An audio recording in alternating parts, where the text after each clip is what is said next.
Alors nous allons voir maintenant la dernière notion de ce chapitre sur les généralités sur une fonction, enfin, d'une fonction. Donc nous allons parler de parité, donc c'est le grand 7. Alors c'est quoi la parité d'une fonction? On va dire qu'une fonction, on va voir ce que signifie dire qu'une fonction est paire ou dire qu'une fonction est impaire. Alors, tout d'abord, dans la définition, nous prenons une fonction qui est définie sur un ensemble que je vais appeler df, vous savez, l'ensemble de définition de la fonction f, qui sera symétrique par rapport à O. Alors, qu'est-ce que ça veut dire un ensemble symétrique par rapport à O? Par exemple, si je prends l'ensemble moins 5, 5, eh bien, vous voyez que si je représente moins 5, 5 sur un axe gradué, moins 5, 5, donc ce sont tous les éléments entre moins 5 et 5, tous les réels entre moins 5 et 5, eh bien vous voyez que si je place 0, eh bien il y a une histoire de symétrie, hein, on voit que le 0 est symétrique, et centre de symétrie, pardon, de notre intervalle moins 5, 5. Donc c'est juste ça, un ensemble symétrique par rapport à 0. Bon, dans les exercices, on ne vous embêtera pas avec ça. Ensuite, on vous explique qu'une fonction est paire lorsque, pour tout élément x de l'ensemble de définition, eh bien, nous avons l'image de moins x qui est la même que l'image de x. C'est ici. Alors, c'est une définition un petit peu difficile à s'approprier, donc on va regarder sur le graphique. Donc ici, je vous ai tracé le graphique d'une fonction qui s'appelle petit f. Et donc, on va regarder ce que ça signifierait que ce f de moins x, donc celui-ci, j'aimerais qu'on mette en lumière sur le graphique, f de moins x égale f de x. Eh bien, si nous prenons par exemple un petit x, par exemple ici, je prends quelconque, le petit x. Du coup, le moins x, il va se retrouver de façon symétrique par rapport à 0. Donc le moins x, il serait ici. Où est f de x? Pour lire f de x, vous savez que vous devez aller jusqu'à votre courbe, et donc votre f de x serait à peu près ici. Ici, nous avons f de x.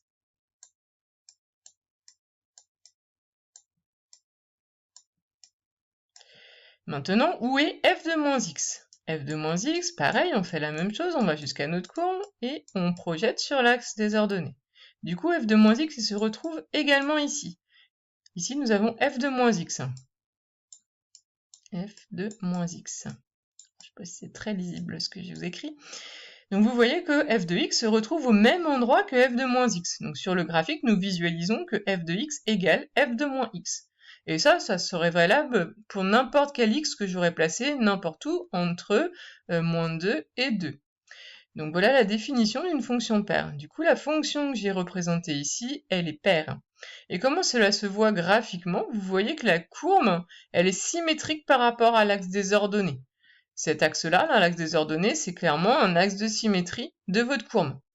Si j'imagine que j'ai une feuille là derrière, ma courbe est dessinée sur une feuille, si je plie ma feuille selon l'axe des ordonnées, les deux morceaux vont se mettre l'un sur l'autre. Donc, graphiquement, on dit qu'une fonction est paire lorsque sa représentation graphique est symétrique par rapport à l'axe des ordonnées.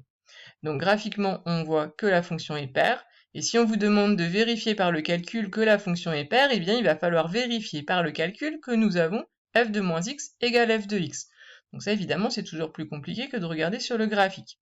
Alors, par exemple, pour celui-ci, je vous l'ai fait ici, nous faisons le calcul de f de moins x. Donc c'est quoi f de moins x? Ça veut dire que je vais remplacer dans l'expression de ma fonction, qui est ici, je remplace mon x par moins x. Donc ça va faire 2 fois moins x au carré moins 3. Donc f de moins x, c'est 2 fois moins x au carré moins 3. Vous savez que le moins au carré va disparaître. Donc moins x au carré, c'est pareil que x carré. Du coup, ça, c'est pareil que 2x carré moins 3. Et du coup, nous retrouvons l'expression de f de x. Alors, vous voyez pas très bien, mais f de x, il est ici. Donc vous voyez qu'ici, on retrouve f de x. Donc on est parti de f de moins x, on est arrivé à f de x, donc cela prouve que f est paire. Donc graphiquement, on peut conjecturer que la fonction est paire puisque son graphique est symétrique par rapport à l'axe des ordonnées. Et par le calcul, nous avons vérifié qu'elle était bien paire. Alors maintenant, il y a un autre terme, on peut parler aussi de fonction impaire. Cette fois-ci, pour avoir une fonction impaire, il faut que lorsque nous allons faire le calcul de f de moins x, il va falloir tomber sur moins f de x. Donc il y a un moins qui apparaît, qui n'était pas dans la définition de fonction paire. Donc fonction paire, c'est f de moins x égale f de x. Fonction impaire, c'est f de moins x égale moins f de x. Alors regardons par exemple sur le graphique de cette fonction g qui est définie par g de x égale 1/5 de x au cube. Au fait, je vous dis, on ne vous embêtera pas dans les exercices, mais vous voyez bien que l'ensemble de définitions, il est bien symétrique par rapport à 0. Bon, ça on ne vous demande pas de le vérifier dans les exercices, les sujets seront toujours bien faits pour que cela fonctionne.